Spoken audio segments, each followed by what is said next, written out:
குடும்பங்கள் பிள்ளை குட்டிகள் எல்லாம் நெடுவியாலம் ஆண்டு நாகபூசணி அம்மனை தரிசி பாருங்கள். எல்லாத்தையும் நல்ல வடிவாக ஆர்கனைஸ் பண்ணி வச்சுருக்குறாங்க. குடிக்கக்கூடிய தண்ணியிலேருந்து இந்த காஃபி மெஷின்லேருந்து இந்த எல்லாமே ஆயத்தம் பண்ணி வச்சுருக்காங்க. உண்மையாக நாங்களும் இன்றைக்கு முதலாம் தடவை இங்கே வந்திருக்கிறோம். நாகம்மாளும் வந்திருக்கிறோம். நாங்கள் வழிபடுறதுக்கு இருக்க மாட்டோம், வழியில் வந்துடுவோம். அண்டு இருந்தால் நேற்றையில் இருந்த ஒரு நிம்மதியாக இருக்கு. நன்றியா. வெள்ளிக்கிழமை தற்போதைக்கு பிரதி வெள்ளிக்கிழமை தோறும் பிற்பகல் 3 மணியிலிருந்து 7 வீடியோ பார்த்து கொண்டிருக்கும் அனைவருக்கும் வணக்கம். இன்றைக்கு எங்கே நான் நிற்கிறேன்னு சொல்லிச்சுன்னா, ஜெர்மனியில் உள்ள எஸ்என் நகரத்தில் இருக்கிறேன். இங்கே பார்த்திங்கன்னா ஒரு புதிதாக ஆலயம் ஒன்று ஆரம்பிச்சிருக்கிறாங்க, நாகபூசணி அம்மன் ஆலயம். இது புதிதாக இன்றைக்கு ஆரம்பித்தாலும் இன்றைக்கு நேற்று 30/3/2026 அப்போவே அவங்க பூஜையெல்லாம் சில பூஜையெல்லாம் ஆரம்பிச்சிட்டாங்க. இன்றைக்கு 31/3/2026 இன்றைக்கு எண்ணெய் காப்பு மற்றது அபிஷேகங்கள் இப்படியான விடயங்கள் நடக்குது. நாங்கள் போய் பார்ப்போம். இந்த ஆலயம் கடந்த பல வருடங்களாக இவங்க இந்த இடத்துல எஸ்என் என்ற இடத்துல இந்த நைனை நாகபூசணி அம்மன் ஆலயம் ஒன்று ஆரம்பிக்கிறதுக்கான வேலை திட்டங்களை முன்னெடுத்து கொண்டு வந்தவங்க. நீண்ட காலமாக அது ஒரு தனிப்பட்ட நபர் ஒரு ஆலயம் ஆரம்பிக்கிறேன்னு சொல்லி சொன்னால் அது இலகுவான காரியம் இல்லை தானே. அந்த வகையில் இப்போ ஓரளவு சரி வந்திருக்கு. அந்த வகையில் இந்த ஆலயத்தை நான் உங்களுக்கு காட்டுறேன். நீங்களும் உங்களுக்கு நேரம் இருக்கிற நேரம் நீங்கள் வழிபட்டு போகலாம். இது உண்மையாக எஸ்எனில் ஒரு ஒரு வசதியான இடத்துல தான் இருக்குது. இங்கே பார்க்கிங் எல்லாம் பிரச்சனை இல்லாமல் இருக்குது. இப்போ நான் பார்த்த இடத்துல நீங்கள் கும்பிட்டு போகக்கூடிய வழிகள் எல்லாம் இருக்குது. பாருங்கள், இங்கே ஏற்கனவே ஒரு ஹிந்து கோயில் இருக்குது. நான் நினைக்கிறேன் இது இந்தியன்ஸினுடைய ஒரு ஹிந்து கோயில் ஒன்று இருக்குது, ஆலயம் உண்டு. அந்த வகையில் அதுக்கு பக்கத்துலேயே இந்த கோயிலும் அமைஞ்சிருக்கு. அப்போ இது நான் நல்ல இதாகத்தான் யோசிக்கிறேன். இதுதான் அந்த ஆலயம் உண்டு. அவங்க பார்ப்போம், உள்ளுக்கு போய் எல்லாம் சுற்றி வாங்க.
இதில் என்ன ஒரு விசேஷம்னு சொல்லி சொன்னால் இந்த ஆலயத்துக்கு இடம் அளித்தது வந்து உண்மையிலேயே ஆப்கானிஸ்தான் மக்கள் இந்த இடத்துல ஒரு சிவன் கோயில் வச்சிருக்கிறாங்க. இதில் இவங்க தான் இந்த நாகபூசணி அம்மனுக்கும் இடம் அளிச்சிருக்கிறாங்கன்றது உண்மையிலேயே ஒரு மகிழ்ச்சியான விஷயம்.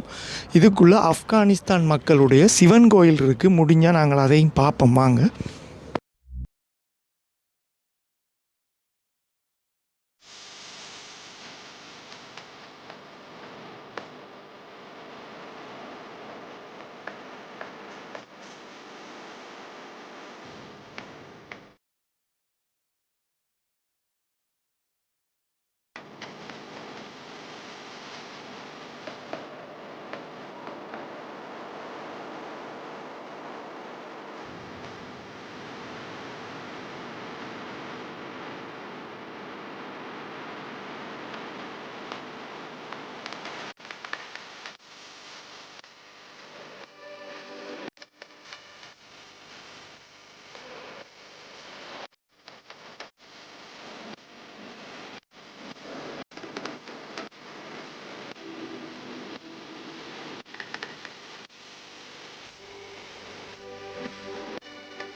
இந்த ஹோலை பார்த்தீங்களா, நல்ல வடிவாக இருந்து சாப்பிட்டு போகக்கூடிய மாதிரி. அங்கே சாமியை கும்பிட்டுட்டு இங்கே வந்து நாங்கள் பிரசாதங்களை சாப்பிட்டு இருந்து ஆக்களோட வடிவாக கலந்துரையாடி எல்லாம் செய்துட்டு போகக்கூடிய மாதிரி இருக்குது.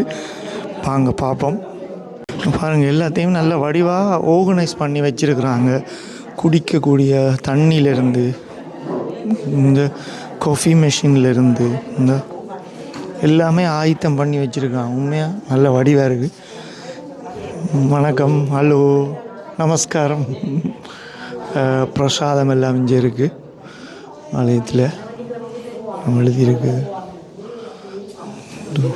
மண்டீர்.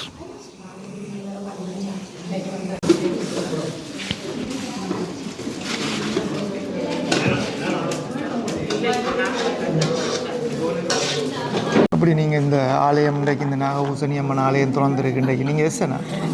நானே சண்டே இருக்கேன். எனக்கு நல்ல சந்தோஷம் இந்த கோயில் இங்கே வந்ததுக்கு. ஆலயம் நாகம்மன் சின்னலேருந்து விருப்பம் இங்கே வந்தபடியாக சந்தோஷமாக இருக்கு எனக்கு. நல்லம்மா, ஓகே. இந்த நாகபூசணி அம்மன் ஆலயம் எஸ்என்ல வந்திருக்கு. நீங்கள் இதை எப்படி உணர்றீங்க? அது வந்து எஸ்என் மாநகரத்தில் இருக்கிற கோயில்கள்லேயே நாகபூசணி அம்மன் தான் கொஞ்சம் தரமான சாமியாக இருக்கிறார். அதை நாங்கள் எல்லோரும் வரவேற்கவும். ஓ, முருகன் கோயில் இருந்தாலும் நாகபூசணி அம்மன்ன்றது வந்து சென்னை இருக்கிறது எங்களுக்கு ஒரு பெருமையும் நன்மையும் இருக்கக்கூடிய கோயில். இப்போ உங்களுக்கு மகிழ்ச்சியாக இருக்குது. நீங்கள் எஸ்என் தானே? நானே சார். சரி. இந்த சாமி வந்து இப்போ ஒரு 5 வருஷமாக இருந்தது. அது இப்போ தான் நாங்கள் எடுத்து வெளியால் சொல்லி வச்சிருக்கிறோம் இந்த கோயில். உண்மைதானே? அதுபடியாக சென்னையில் உள்ள மக்கள் எல்லாருக்கும் நல்ல சந்தோஷமும் இருக்கும். நன்றி நன்றி. நாகபூசணி அம்மாங்கிற இடத்துக்கு வந்தது சந்தோஷப்படுகிறோம். எங்களை எல்லாம் வரணும்னு சொல்லித்தான் ஆசைப்பட்டது. அவருக்கு ஒரு நிரந்தரமான இடமும் கிடைச்சு ஒரு வந்து வழிபடணும்ட்டு நாங்கள் 5 வருஷத்துக்கு மேலே இருந்து இப்போதான் வெளியில் வந்தேன். அப்போ அவள் இப்படி இவளுக்கு வந்ததுக்கே நாங்கள் சந்தோஷப்படுறோம். நீங்கள் வந்து இதில் வடிவா வணங்கி நாங்கள் அதை வந்து வருவோம். இப்படி பூசியல் நடந்தா நடுவோம் வந்து நாங்கள் இல்லை பக்கத்தில் அங்கே போகிறது கொடுத்து வைக்கிறேன். அப்போ இங்கே வந்தால் நல்லா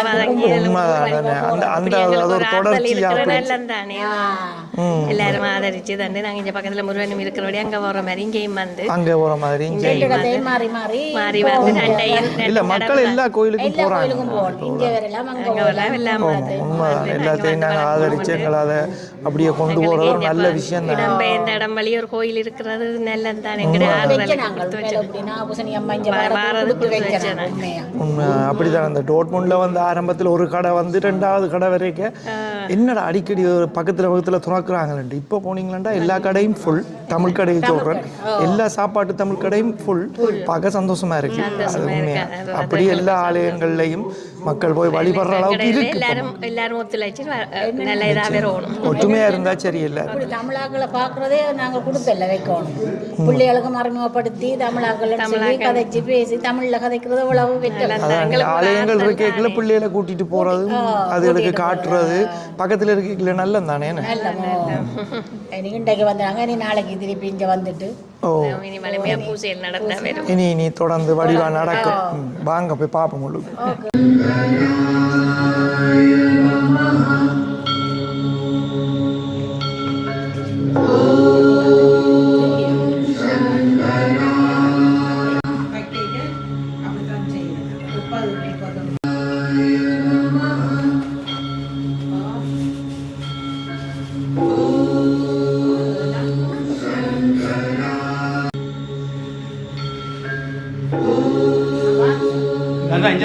அங்கே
எஸ்என் இன்றைக்கு நாகபூசணி பூசணி அம்மனுக்கு வந்தது நிறைய சந்தோஷம். அதை நாங்கள் கொஞ்சம் கொஞ்சமாக வளர்த்தெடுத்து அதுக்கு ஒரு நிரந்தரமான இடம் தேடி அதை வச்சு நாங்கள் கும்பிடணுமென்ற ஆசை. 100 காலம் வாழணுங்கிற குடும்பங்கள் பிள்ளை ஒட்டிகள் எல்லாம் 100 காலம் ஆண்டு நாகபூசணி அம்மனை தரிசித்து அருள் பெற வேண்டும் என்று நான் நினைக்கிறேன். நன்றியா. நாங்களும் இன்றைக்கு முதலாம் தடவை இங்கே வந்திருக்கிறோம். எல்லாம் வடிவாக செஞ்சுருக்குது. எல்லாம் வழியாக இருக்குது. எஸ்என் தானே? எஸ்என்லேருந்து பக்கத்தில் இருக்கிறோம். அப்போ அடிக்கடி வரலாமா? பக்கத்தில் நாகம்மாளும் வந்திருக்கிறேன். நாங்கள் வழிபடுறதுக்கு வசதியாக இருக்கும். இலங்கையில் நாகம்மாள்கிட்ட போய் அங்கே இப்போ கிட்டத்தில் இங்கே இருக்கிறேன். சந்தோஷம்தான். வந்து வழிபடுவோம். நாகம்மாளை உலகத்தில் அறியாதவர்கள் இல்லை என்று சொல்லலாம். ஆனால் நாங்கள் இந்த புலம்பெயர்ந்த நாட்டுக்கு வந்தால் போல நாங்கள் நாகம்மாள் கோயில் என்று நினைத்தவுடன் நயினாதீவு, என்னுடைய கணவர் நயினாதீவு. அப்போ எங்களுக்கு இப்போ இந்தளவு 40 வருஷமாக நாங்கள் இருந்தாலும் எங்களுக்கு 2-3 முறை தான் போக கிடைத்தது. அதுபோன்று பலர் இங்கே நாகம்மாளை நீங்கள் பிரதிஷ்டை செய்ய வேண்டும் என்று பலர் வேண்டுகோள் எத்தனையோ வருடங்களுக்கு முதலாகவே கேட்டுக்கொண்டே இருந்தார்கள். ஆனால் எங்களுக்கு அந்த எண்ணமே அந்த காலத்தில் இருக்கவில்லை. ஏனென்றால் எங்களுக்கும் இங்கே நிறைய கோயில்கள் இருக்கின்ற எண்ணம் இருந்தது. பின்பு பார்த்தால் எங்களையும் அம்மாள் விடாமலே எல்லோர் மூலமாகவும் கேட்க வைத்து அந்த அடியவர்களின் பங்களிப்பு தான் எங்களுக்கு உற்சாகத்தை தந்தது என்று சொல்லலாம். அவர்கள் பங்களிப்பு செய்ததால் தான் அம்மாள் கும்பகோணத்திலே சோழர் கால முறைப்படியே அம்மாளை நாங்கள் படம் கொடுத்த அம்மாளின் படம் நயினாதீவு படம் கொடுத்து அப்படியே சோழர் கால முறைப்படியே அதை செய்ய எங்களுக்கு வீடியோ அனுப்பி கொண்டிருந்தார்கள். உண்மையாக பார்க்கவே அப்போவே புல்லரித்து கொண்டிருந்தது. பலர் சொன்னார்கள் ஒவ்வொரு விதமான கதைகள் உங்களுக்கு உலகத்திலே மனிதர்களாகப்பட்டவர்கள் எத்தனையோ விதமாக கதைப்பார்கள். ஆனால் எங்கேயோ ஒரு இடத்துல ஒரு சின்ன இடத்துல என்றாலும் அந்த அம்மாளை கொண்டு வந்து வைத்து விட வேண்டும் என்பது தான் எங்களுக்கு நீண்ட நாள் ஆசையாக இருந்தது. என்னென்றால் நாங்கள் இந்த அம்மாளம் வந்து இறங்க கொஞ்ச நாளையால் கொரோனா பரவ தொடங்கிட்டுது. அப்போ 3 வருஷம் உங்களுக்கு தெரியும் அதால் தடைப்பட்டுட்டுது. பிறகு நாங்கள் ஒரு இடம் ஏற்கனவே பார்த்து வைத்திருந்த நாங்கள். ஆனால் அவர்களும் கொஞ்சம் என்னென்றால் அது பெரிய பொருளாதார செலவில் செய்ய வேண்டியிருந்தது. அப்போ அதை விட நாங்கள் யோசித்தோம், முதல் ஆரம்பத்தில் ஒரு சிறிய இடத்துல வைப்போம், பின்பு நாங்கள் வசதி கிடைக்கும் போது அரியவர்களின் பங்களிப்போடு அவர்கள் அம்மாள் என்ன விரும்புகிறாளோ அதுதான் நடக்கும். இனி அம்மாள் என்ன ஆசீர்வாதத்தோடு நடப்பவே நடக்கட்டும். அம்மாளை வெளியில் கொண்டு வந்து இப்போதைக்கு எல்லோருக்கும் முன்னால் அவருக்கு நாளை கும்பாபிஷேகம் நடைபெற இருக்கிறது. சிறப்பாக ஜெயந்தி ஐயா தலைமையிலான மற்றும் சுவாமிநாத சர்மா அவர்கள் மற்றும் நாகேந்திரம் ஐயா அவர்கள் எல்லோரும் சேர்ந்து தான் இந்த கும்பாபிஷேகத்தை நாளை நடத்தி வைக்க இருக்கிறார்கள். இன்று பாலாபிஷேகமும் மற்றும் கருங்கற் சிலைகளுக்கு நாங்கள் எண்ணெய் காப்பு சாத்து அடியவர்கள் வந்து இட வந்து வைத்துவிட்டு அவர்களுடைய வேலை நேரத்தை பொறுத்து வைத்துவிட்டு சென்றிருக்கிறார்கள். ஆமாம், அம்மாளின் ஆசி இந்த நாகம்மாள் இங்கு வந்ததுக்கு எனக்கு உண்மையாகவே அழுக வருகிறது. பல நாட்கள் நாங்கள் இது 5 வருட முறைக்கு எனக்கு நீங்கள் நம்புறீங்களோ இல்லையோ ஒவ்வொரு நாளுமே நித்திர வராது. நான் அதை கொண்டு வந்து பிரதிஷ்டை பண்ணணும் வெளியில் கொண்டு. ஆனால் அம்மாள் இருக்க மாட்டா, வெளியில் வந்துடுவோம் அண்டு இருந்தால் நேற்றையில் இருந்த ஒரு நிம்மதியாக இருக்குது. நன்றியா. எல்லோருக்கும் வணக்கம். அம்பிகை நாகபூஷணி அம்பாளுடைய அருள் எல்லோருக்கும் கிடைக்க வேண்டும் என்று இந்த நன்னாளிலே வேண்டிக் கொள்கிறேன். பல சிரமத்தின் மத்தியிலும் இன்று உங்களுக்கு காட்சி தருகின்றாள் நாகம்மாள். எங்களுடைய இந்த ஆலய தேடலிலே எங்களுக்கு முக்கியமாக உதவி செய்தவர்கள் ஆப்கானிஸ்தான் நாட்டைச் சேர்ந்த இந்து மக்கள்.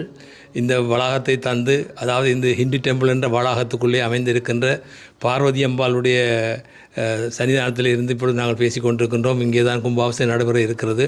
எனவே தொடர்ந்து அடியவர்கள் அனைவருக்கும் அம்பாளுடைய அருள் கிடைக்க வேண்டும் என்ற பேராவலிலே நாங்கள் ஒவ்வொரு வெள்ளிக்கிழமை தற்போதைக்கு பிரதி வெள்ளிக்கிழமை தோறும் பிற்பகல் 3 மணியிலிருந்து 7 மணி வரை இங்கே பூஜை அபிஷேகங்கள் நடைபெறும். நீங்களே வருகை தந்து அந்த இஷ்ட சித்திகளை பெற்றுயுமாறு அன்பாக கேட்டுக்கொள்கின்றோம். அதேபோல் அலங்கார உற்சவமும் சிறப்பாக நடைபெற இருக்கிறது. இது குறித்த தகவலை நீங்கள் சங்கர் இதில் கூட நீங்கள் அறிந்து கொள்ளலாம்.